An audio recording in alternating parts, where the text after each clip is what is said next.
रामेऽथ गोकुलगते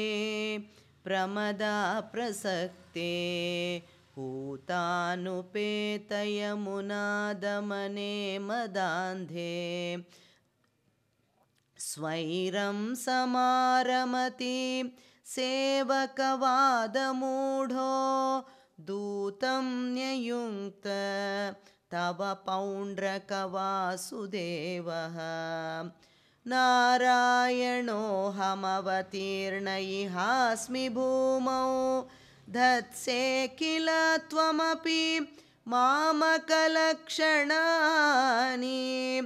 उत्सृज्यतानि शरणं व्रजमामिति त्वां दूतो जगाद सकलैः हसितः सभायां दूतेऽथ यातवती यादवसैनिकैस्त्वं यातो दर्शितवपुः किल पौण्ड्रकीयं तापेन वक्षसि कृतान्तमनल्पमूल्यश्रीकौस्तुभं मकरकुण्डलपीतचेलम् कालायसं निजसुदर्शनमस्यतोऽस्य कालानलोत्करकिरेण सुदर्शनेन शीर्षं च कर्थितममर्थितचास्य सेना तन्मित्रकाशिपशिरोऽपि चकर्थकाश्यां जाड्येन बालकगिरापि किलाहमेव श्रीवासुदेव इति रूढमतिश्चिरं सः सायुज्यमेव भवदैक्यधिया गतोऽभूत् को नाम कस्य सुकृतं कथमित्यवेयात् काशीश्वरस्य तनयोऽथ सुदक्षिणाख्यः शर्वं प्रपूज्य भवते विहिताभिचारः कृत्यानलं कमपि बाणरणातिभीतैः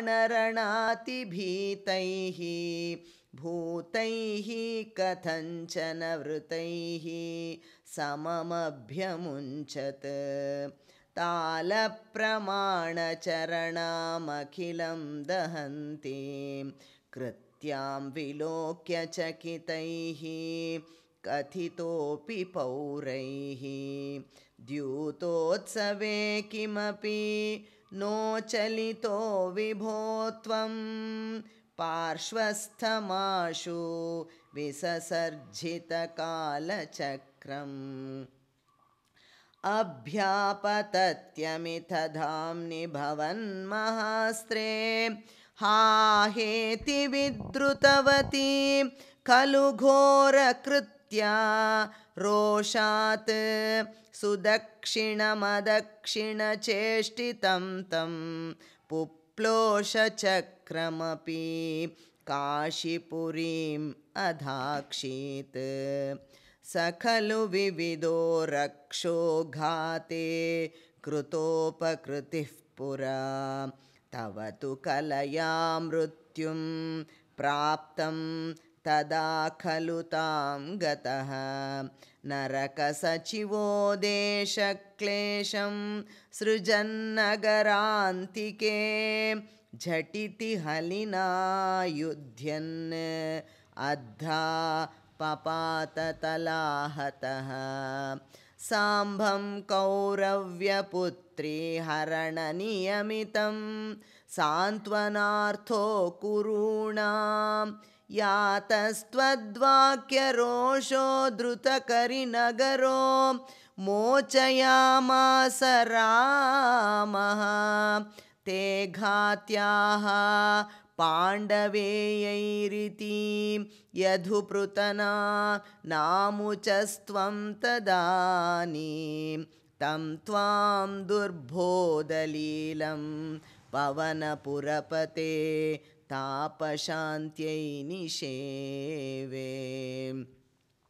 नारायण नारायण नारायण नारायण नारायण नारायण नारायण नारायण नारायण नारायण नारायण नारायण नारायण नारायण नारायण नारायण नारायण नारायण नारायण